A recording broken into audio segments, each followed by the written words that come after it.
At exactly 6:07 a.m., the sound of heavy knocking shattered the quiet of my apartment. I was still half asleep when I opened the door and found a deputy sheriff standing there, eviction papers in hand, my name printed neatly at the top. As I scanned the document, my hands began to shake, not because I didn't recognize the address, but because I recognized the signatures. My parents had filed the eviction, quietly, legally, behind my back. In that moment, standing barefoot on cold tile, I realized this wasn't just about losing a home. It was about discovering how deep betrayal could run inside a family. The knock came before the sun had fully risen, sharp and authoritative, cutting through my dreams like a blade. At first, I thought I was imagining it, the kind of sound that sneaks into sleep and pretends to be real. Then it came again. Harder, louder, deliberate. My phone on the nightstand read 6:07 a.m. I remember that detail because the numbers burned themselves into my mind, as if time itself wanted to mark the moment. I pulled a hoodie over my pajamas and walked to the door, irritated and groggy, expecting maybe a neighbor or a maintenance emergency.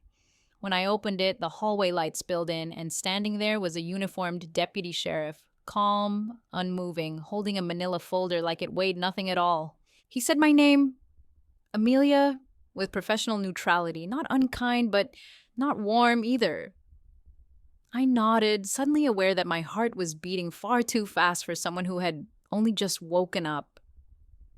He explained why he was there in a voice that sounded rehearsed, like he'd delivered these words dozens of times before breakfast. Eviction order, court approved, immediate notice.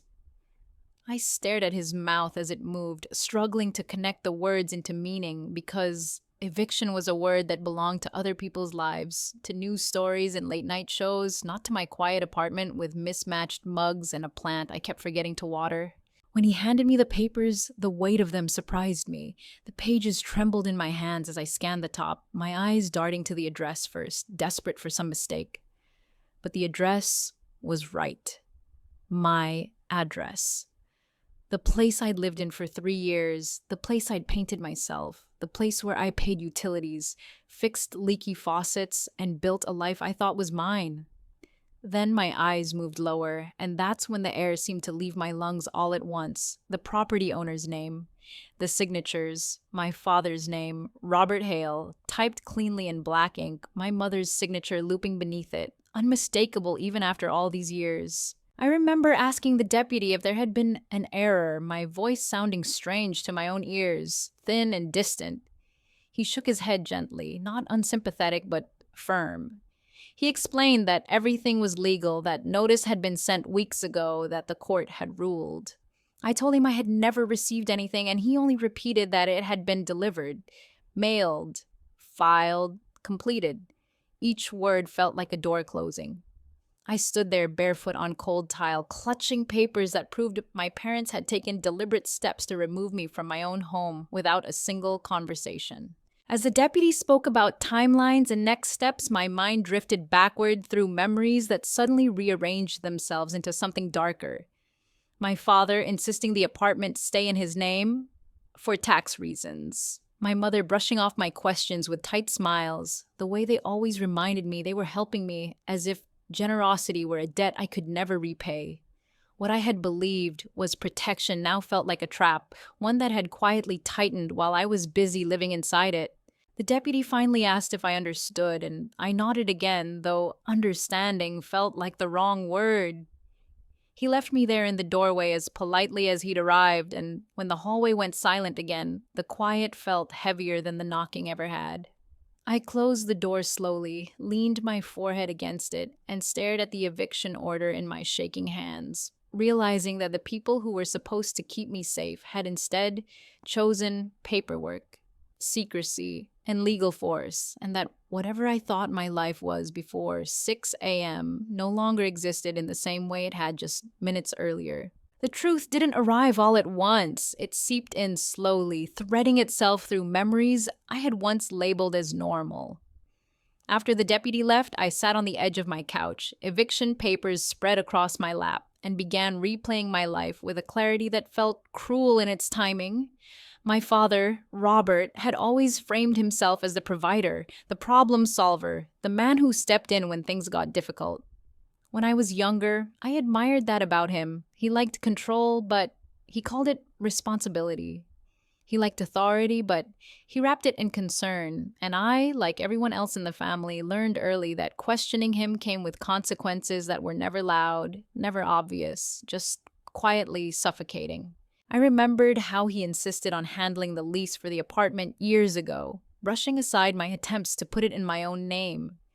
He said it was smarter this way, safer, that he was only looking out for me. My mother stood beside him, nodding gently, her silence always positioned as peacekeeping. At the time, I believed them. I wanted to believe them. I had just started rebuilding my life after a rough breakup, and the idea that my parents were giving me stability felt like a blessing. I didn't realize then that stability offered on someone else's terms could be revoked just as easily. Looking back, the signs were everywhere. The way my father would remind me, casually, almost jokingly, that the apartment wasn't really mine. The way he questioned my decisions, my career, my relationship choices, always ending his critiques with, "After everything we do for you." Even the way my mother would call late at night, asking gentle but pointed questions about my plans, my finances, my future, as if reporting back to someone else. None of it felt threatening at the time. It felt like family involvement, like concern, like love that hovered a little too close but still called itself love. The eviction forced me to see how silence had been weaponized in our house. My mother's quiet compliance wasn't neutrality. It was participation. She never argued with my father, never contradicted him in front of us, and never warned me when his disappointment turned into strategy. Her loyalty was not to truth or fairness, but to keeping the structure intact, even if it crushed the people inside it. I realized she must have known about the eviction long before I did, must have watched me talk about the apartment, plan for the future, exist comfortably in a space she knew would be taken from me, and said nothing. What hurt most was understanding that this wasn't an impulsive act. This was planned, filed, approved, weeks of paperwork, legal steps, and deliberate silence. My parents hadn't woken up one morning angry and lashed out. They had calmly decided that removing my home was the appropriate response to my independence, to my refusal to live the life my father envisioned. The eviction wasn't about rent or legality. It was about power, about reminding me who ultimately held the ground beneath my feet. As these realizations settled in, I felt something shift inside me, something heavy loosening its grip. I saw how often I had shrunk myself to maintain peace, how often I had accepted strings attached because saying no felt more dangerous than compliance. The apartment had never been a gift. It had been leverage, and the family I thought I had, a supportive, if imperfect one, revealed itself as a system built on obedience, silence, and control that only worked as long as I didn't challenge it. I didn't confront my sister right away. I told myself I needed time to think, to breathe, to get through the shock of what had happened. But the truth was, I was afraid of what I might hear. Lena and I had always been close in the way siblings are when they grow up under the same rules, the same unspoken expectations. She was younger, quieter, better at staying invisible when our father's moods shifted. Where I pushed back, she learned to soften. Where I questioned, she learned to nod. For years, I thought that made us a team, two daughters surviving the same household in different ways. The eviction cracked that illusion wide open. When I finally called her, my hands were shaking again, the way they had that morning. She answered on the second ring, cheerful at first until she heard my voice. There was a pause just long enough to register as hesitation, and in that pause, something inside me sank. I asked her directly if she knew anything about the eviction, forcing the words out before I could talk myself into silence. Another pause followed, heavier this time, and when she spoke, her voice was smaller, careful, like she was choosing each word from a narrow path. She didn't say no. She didn't say yes. She said, "I didn't think they'd actually go through with it." That was when I knew. She admitted it in pieces, never all at once, as if revealing the truth slowly might soften the impact. She'd overheard conversations weeks ago. She'd seen documents on the kitchen table. She knew our father was angry about my refusal to move back home, about my plans to make decisions without his approval. She knew the apartment was being used as leverage, a way to force me back into alignment. And through all of it, she had said nothing. Not a text. Not a warning. Not even a hint. I listened, my jaw clenched so tightly it hurt, realizing that while I was building a life in good faith, my sister was carrying knowledge that could have changed everything. She tried to explain herself, her words tumbling out faster now. She said she was scared. She said Dad had told her to stay out of it. She said she didn't want to make things worse, didn't want to be the next target. I recognized the fear in her voice because I'd lived with it too, but understanding it didn't make it hurt less. Her silence hadn't protected me. It had isolated me. It had allowed our parents to move freely, unchecked, while I remained completely unaware of what was coming. Betrayal doesn't always come from cruelty. Sometimes it comes from self-preservation, dressed up as helplessness. What hurt more than the secrecy was realizing how normal this was for her. How easily she'd accepted that keeping quiet was the safest option. It meant she had watched me talk about my future, watched me plan, watched me invest emotionally in a place she knew could be taken away, and had learned to live with that knowledge. I wondered how many times she'd sat across from me, nodding along while carrying the truth in her pocket. I wondered how often this had happened before, in smaller ways I'd never noticed. Information withheld, warnings swallowed, loyalty quietly rerouted upward toward our parents instead of sideways toward me. Our conversation ended without resolution, not because we ran out of things to say, but because there was too much hanging between us to untangle in one call. Afterward, I sat alone, replaying her words, recognizing a pattern that extended beyond just her. In our family, silence had always been rewarded. Speaking up had consequences. Survival meant compliance, and compliance meant never being the one to disrupt the order. Lena hadn't created that system, but she had learned to function within it so well that even now, faced with the damage it caused, she couldn't quite step outside it, couldn't quite choose honesty over safety, couldn't quite see how deeply her silence had cost me. Packing didn't feel real at first. I kept telling myself I was just organizing, just sorting things temporarily, as if the word eviction might lose its meaning if I didn't fully acknowledge it. Boxes appeared in my living room like quiet accusations, each one forcing me to decide what deserved to come with me and what could be abandoned. Every object I touched carried a memory. A mug I bought on my first solo trip, a framed photo from a birthday my parents barely acknowledged, the couch I'd saved for month by month. This wasn't just a space. It was proof that I had tried to build something independent, something that belonged to me, even if the paperwork said otherwise.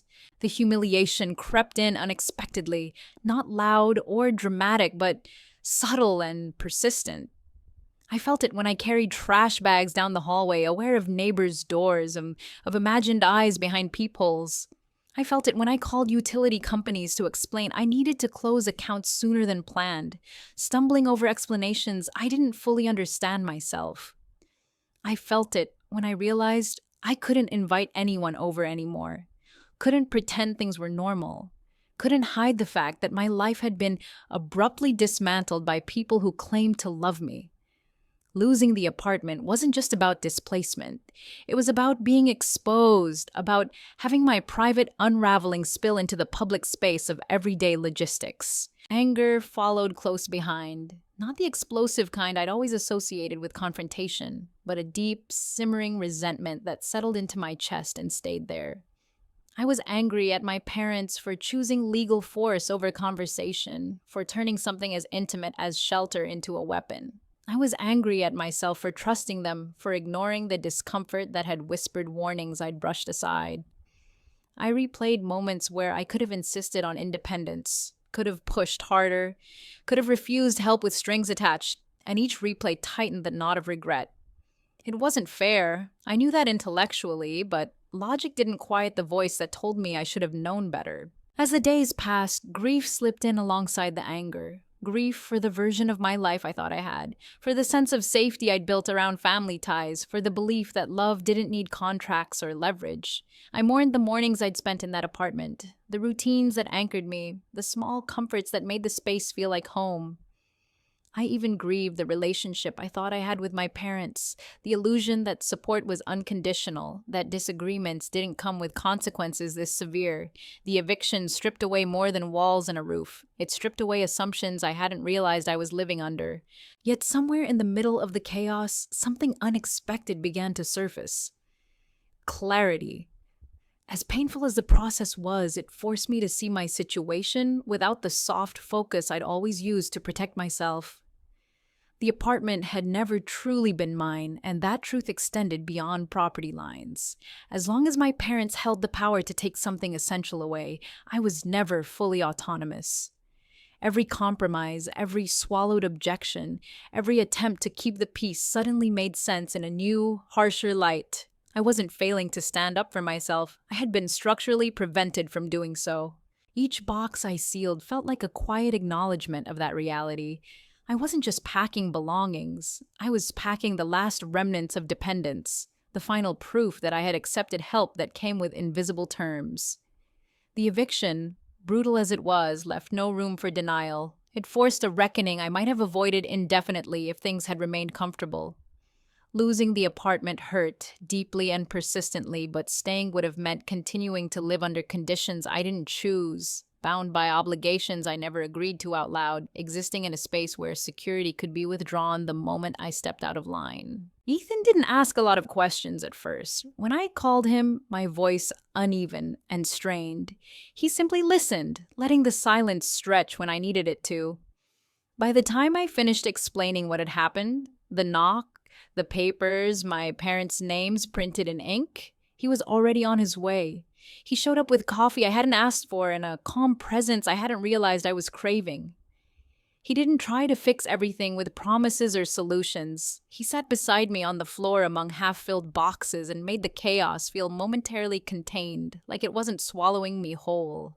What struck me most was how differently he reacted compared to my family. There was no lecture, no subtle hint that I must have done something to deserve this. He didn't tell me to apologize, to smooth things over, to be patient. Instead, he validated my anger in a way that felt unfamiliar but grounding. He said what had happened was wrong. He said I didn't imagine the betrayal. Hearing those words out loud, spoken plainly without conditions, felt like having pressure released from a wound I didn't know was still bleeding. For the first time since that morning, I felt like my reactions made sense. When he offered me a place to stay, he did it without ceremony, without framing it as a favor that would someday need repayment. He was careful with his language, as if he understood how easily help could turn into another form of control.